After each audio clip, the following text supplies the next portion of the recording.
Why are you so tired? I'm not asking about the I need a cup of coffee kind of tired. I'm talking about that deep, pervasive, soul-level exhaustion that 8, 9, even 10 hours of sleep can't seem to touch. It's the exhaustion of waking up and already feeling behind. It's the exhaustion of having to put on your face just to answer an email. Do you remember being a child? Do you remember having so much energy you were literally told to go run it off? You were fueled by pure curiosity, by joy, by the simple, unfiltered being of yourself. Where did that energy go? We blame our jobs, we blame our responsibilities, our calendars, our lack of sleep. But what if the real culprit isn't what we're doing? What if the real energy crisis is who we are being? We have been told our energy comes from calories and rest. But what if the most powerful source of human energy comes from authenticity? Today, we are diving deep into one of the most profound and overlooked psychological truths, an idea championed by the great Carl Jung. We will explore the radical concept that your chronic exhaustion is not a medical problem, but a spiritual one. It is not a sign that your body is failing, but a sign that your soul is sending you a desperate message. And by the time we are done, you will never look at your fatigue the same way again. You will realize it is not a weakness, but perhaps the last, most brilliant defense mechanism of your true self. The great performance. Most of us are not living a life, we are managing a performance. From the moment we wake up, we are on stage. We put on the costume of the good employee, the one who is always positive and proactive. We rehearse the lines of the supportive friend, the one who is always available and never has needs of their own. We play the part of the put-together parent or the perfect partner, smiling calmly when inside we are screaming. We do this because we are taught from our very first day that our acceptance is conditional.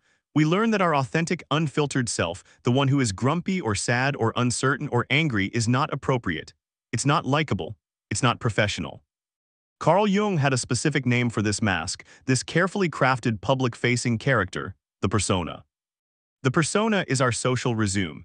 It's the version of us we want the world to see, the one designed for maximum approval and minimum rejection.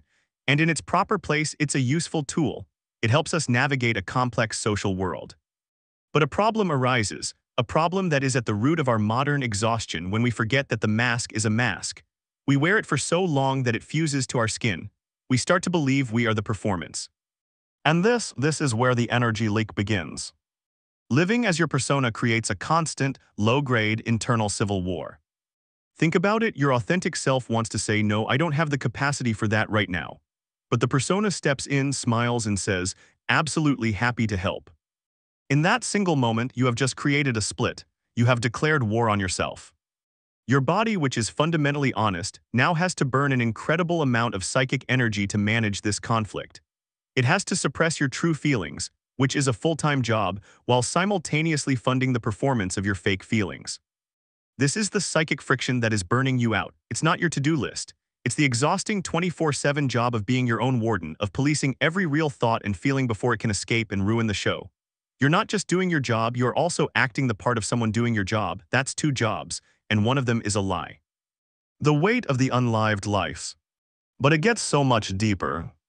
To keep this shiny persona polished and in place, we must take everything that doesn't fit the part, all the messy bits of our humanity, and shove them into the darkness. This is what Jung called the shadow.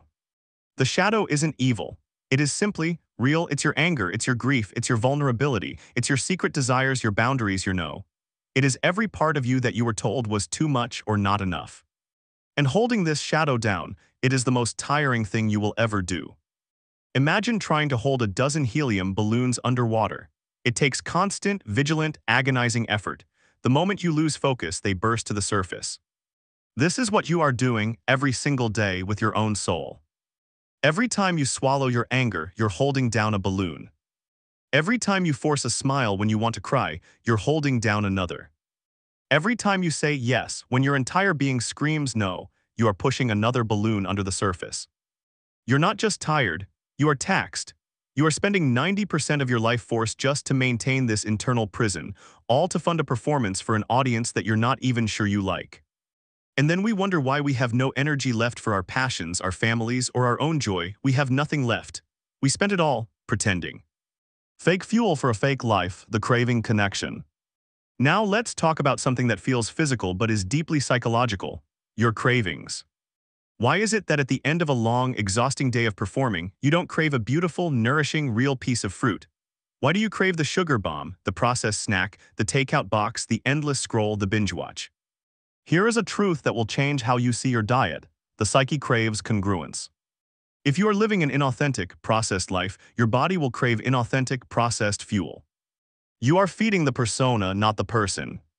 The junk food, the digital numbness, the endless stimulation, it's not a treat, it's an anesthetic. It is the only thing that can temporarily numb the profound, screaming pain of your internal civil war. You are not lazy for craving it. You are a human being in psychic pain, desperately seeking a moment of relief.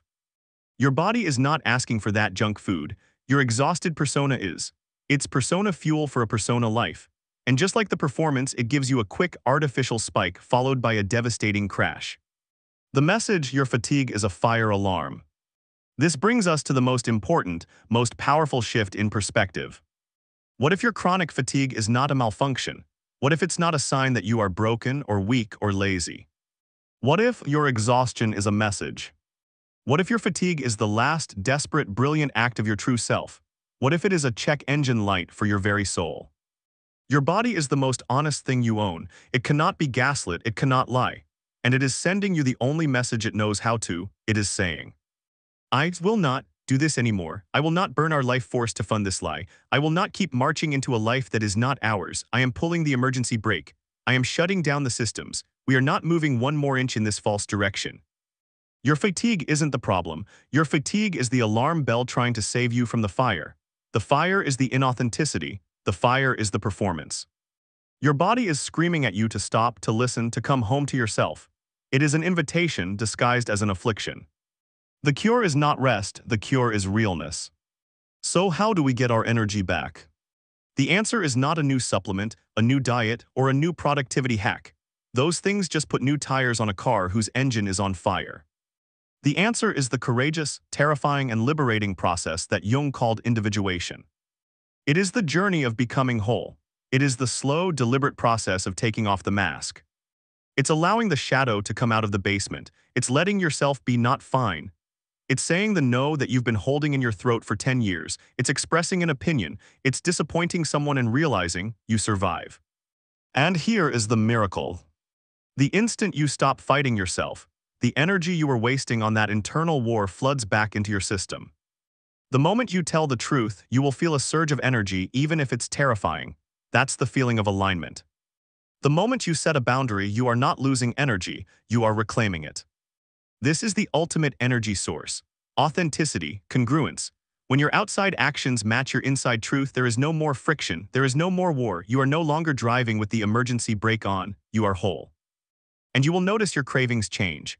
As you embrace what is psychologically real, you will begin to crave what is physically real. Real food, real connection, real rest, real silence. You'll stop needing to numb your life and you'll start wanting to nourish it. Your energy has been there all along. It's just been trapped, held hostage by the performance. So I want to leave you with this. As Jung said, the privilege of a lifetime is to become who you truly are. What he didn't say is that it's also the secret to the energy of a lifetime. If this message resonated with you, in that deep, quiet place that you've been protecting, I want you to ask yourself one question in the comments. It's a brave question. Who have I been performing for? Your answer may be the key that unlocks everything. If you know someone who is tired in a way that sleep can't fix, share this video with them. It might be the message their soul has been waiting to hear. Thank you for your real, authentic presence.